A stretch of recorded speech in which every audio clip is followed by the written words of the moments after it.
Samedi 27 mai, Yves Lecoq était l'invité de l'émission TPMP People. Sur l'antenne de C8, l'humoriste s'est livré sans filtre sur ses problèmes financiers à Bernard Montiel et les autres invités autour de la table.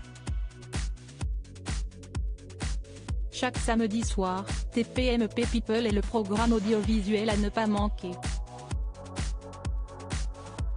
Entre révélations, anecdotes, buses, éclats, cette émission de divertissement suscite un vif intérêt des téléspectateurs. Depuis son arrivée à la tête de l'émission, Bernard Montiel a reçu de nombreuses personnalités publiques à l'instar de Vladimir Cosma. Ce samedi 27 mai, le nouveau présentateur de TPMP People et sa belle équipe de chroniqueurs ont accueilli Yves Lecoq. Sur la chaîne C8, l'imitateur français a fait de nouvelles révélations concernant ses nombreux soucis financiers suite aux travaux effectués dans ses châteaux. En effet, et depuis de nombreuses années, Yves Lecoq est passionné par les châteaux et il est le propriétaire de plusieurs demeures. Je vendais tout au rabais comme à l'accoutumée, Yves Lecoq s'est confié de manière cash sur sa situation financière. Au micro de Bernard Montiel, celui qui est connu pour ses célèbres imitations de Jacques Chirac est revenu sur cette période très complexe. Comme je gagnais bien ma vie avec tout ce que je faisais, tout passait dans les travaux.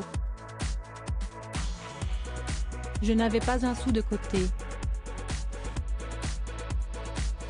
D'ailleurs, j'ai eu tort, j'aurais pu mettre quand même 500 balles de côté pour au moins avoir de l'argent quand j'avais des problèmes.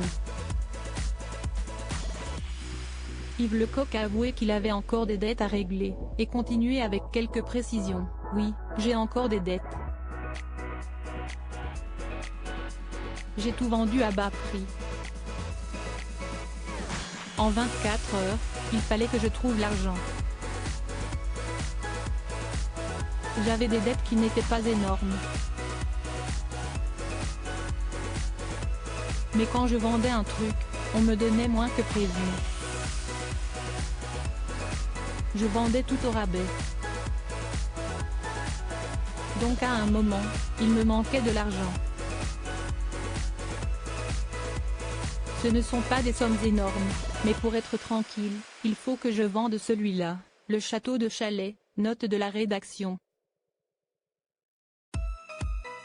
L'ancien présentateur télé a admis que sa situation financière s'était dégradée à cause de la fin de ses diverses activités professionnelles en 2020. Nul doute qu'Yves Lecoq pourra vendre son bien immobilier et remonter la pente très prochainement.